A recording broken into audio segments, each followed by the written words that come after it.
evening. I'm Nancy Grace. I want to thank you for being with us. Bombshell tonight. Bloodhounds scanned the neighborhood and a local motel. Police combing that motel surveillance video as we go to where searching for images of Hailey. Tonight, we learn police seized cell phones belonging to mommy and her live-in boyfriend. Why? Police polygraphing friends and neighbors. Mommy volunteers for a polygraph. Police call in the Texas Rangers as reports a body has been found, discounted. And has there been a sighting of the little girl tonight? Where is 13-year-old cheerleader Hailey Dunn? This beautiful little 13-year-old girl. She's a wonderful girl. She was supposed to have a sleepover. I've never had to worry about Hailey. The 8th grade cheerleader never seen or heard from again. What happened the day she went missing? Well, I was at work. It's been terrible. My boyfriend, he's seen Hailey. It's been very sad around here. She told him, I'm going to Mary Beth and I'm staying the night there. We're torn up. Let my mom know. Left home to go from point A to point B. Several leads, and they say we're checking into all of them. That never got to point B. But they keep hitting dead ends. We are taking your calls live tonight. Joining us, both Hailey's mother and father. But first, to Michael Board, reporter WOAI News Radio. Michael, what can you tell me? Nancy, the last person to see Hailey Dunn alive was her mother's boyfriend. This was on December 27th at about 3 o'clock in the 3 o'clock in the afternoon. Her mother's boyfriend says that Hailey told him that she was going over to her father's house and then over to a friend's house. Police, we've learned this week, brought in bloodhounds, and amazingly, those dogs were able to pick up Hailey's scent. Yes, they tracked her exact path. They went from her mother's home to her father's home, and then from her father's home to her friend's home, which is a couple blocks away. But Nancy, this is where the story takes a tragic turn. The bloodhounds then track her scent to a motel in Colorado City. Nancy, why does a 13-year-old girl have any reason in the world to go to a motel? Right now, they're scanning through the surveillance cameras, and we're told so far they have not seen Hailey's pictures on those security cameras, but they're continuing to look into that area. Maybe there's another business there. Maybe there was a convenience store that maybe had a surveillance camera or a security camera. They're hoping, they're praying that maybe there was another camera in that area that it was able to catch her picture. Michael Board, when did the bloodhounds come to the scene? Where do they come to the scene? They tracked her exact path. When did they come? When? They came this week. It was almost immediately. They were able to get bloodhounds from a nearby airport to bring them over and start tracking the scene. This was almost from the beginning, so it was a fresh scent. I want to go to Priscilla Lawang, reporter with CNN affiliate KTAB. She is joining us tonight outside Hailey's home. Priscilla, thank you for being with us. It's my understanding that police will not confirm the use of bloodhounds. Have you been able to confirm it? Well, Nancy, when I talked to police today, they kept a pretty tight lip about this. All I know right now is the reward that was originally $10,000 actually more than doubled overnight. It's $25,000 now for anyone with tips that can help them track down this 13-year-old girl. We are taking your calls live out to Sheila in Illinois. Hi, Sheila. Good afternoon, Nancy. Thank you for being there for a voice for all these victims. Thank you, dear. What's your question? Well, I want to know more about the boyfriend. You know, he was the last person, the live-in boyfriend with the mom, was the last person to see her. I want to know where he was at, what his alibi is. I want to know about his criminal record. I want to know more about, you know, where his whereabouts were. Let's talk about the boyfriend. First, out to Billy Dunn. This is Hailey's mother joining us tonight live from Colorado City, Texas. She's there at the home.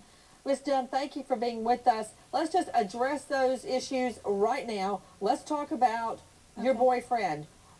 Last night you told me he was on his way home from work, but now I'm learning he was on his way home from his mother's home.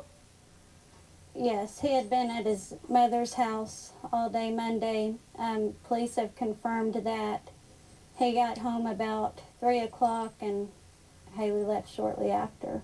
Okay, where does he work? He's not working. Okay, last night, didn't you tell me he was on his way home from work? Or did I just get that mistaken? No, I said that. He went in Monday morning, but there was an argument. He was fired, or there was just a big blow up there. He walked out. He left his job by 6:30 in the morning and went to Big Spring to his mom's house. Okay. What was the blow up about? I don't even know. I just know he didn't get along with one or two of the co-workers. Okay. I want to go through his story again, but first, let me go back to Michael Board, WOAI News Radio. Michael, tell me what your understanding of the chronology is. This was about 3 o'clock on Monday, December 27th, that the boyfriend, from what we know, came home. That's where he met with Hailey at his home. Hailey, at that time, told the mother's boyfriend that she was going from her mom's house to her dad's house, then her dad's house to a friend's house. Now, earlier in that day, we had a neighbor confirm that she saw Hailey in the backyard speaking on some sort of a phone. We don't know if that's a home phone or a cell phone. They weren't sure. That witness wasn't sure at that time what Hailey was speaking on. But it was about 3 o'clock, Monday, December 27th, was the last time anybody saw Hailey alive. I'm going to go back to Billy Dunn. I understand police have seized yours and your boyfriend's cell phones. Why? Yes. They're taking them to check out all the calls that were made on Monday. Hailey did have my cell phone at home and access to it. That would have been the cell phone she was on.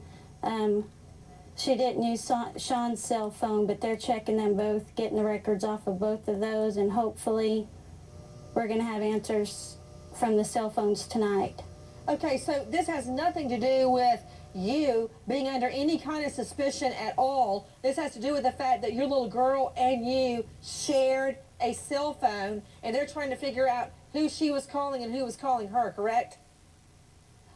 Correct. I left the cell phone at home while I was at work for the kids. Okay, what about your boyfriend? Why did they have his cell phone? They have his cell phone too. It was around probably just for 15 minutes, and she didn't use it, but they're looking at his also. I want to go to Ben Levitan, telecommunications expert, joining us out of Raleigh. Ben, these phones were disposable phones. What does that mean? Will police be able to track them? It doesn't matter, Nancy. A prepaid phone, or like you call it, a disposable phone, is exactly the same as any other phone. It could be traced, it can be wiretapped. It makes no sense for the police to take the phones away. All the information they need is available from the phone companies, and that information for every person involved in this should be grabbed right now. I'm going to go back to Billy Dunn. Billy, you're Hailey's mother, and tonight you are making a public plea for her return. What can you tell me about these bloodhounds? We are learning police have brought bloodhounds out to your home, and they went from your home to a local motel? Yes, I kind of don't know what to say now since I heard police were being tight-lipped about it, but I'll go ahead and say they started toward her dad's house. They didn't go there. They stopped, turned around, went to her friends, went to that motel where they told me they're reviewing the video surveillance. There was video surveillance there, but didn't have much luck. They are checking video. What motel is it, Billy? What is the name of the motel? Western Inn or Western Suites. It's a new motel close to my house. How far away is it? 3 to 4 blocks. Just 3 to 4 blocks. Right. And what else did police tell you? We hear that another lady says she saw Hailey, her friend, and a boy she didn't recognize Monday evening. It was already dark, walking on the main street by a store. So they're looking at that video surveillance too, seeing if that story checks out, see if they can put her somewhere that evening. I'm just told that there are a ton of tips coming in, and they're checking out everything. And they say when they hear somebody thinks they've seen Hailey an hour or two away, they're running over there, checking video surveillance at Burger King. You are seeing shots of a 13-year-old cheerleader basically vanished from in front of her own home. Tonight we learned bloodhounds tracing her scent to a local motel, but yet no appearance of the little girl on the motel surveillance. Where is 13-year-old Hailey tonight? Her mother and father are taking your calls live.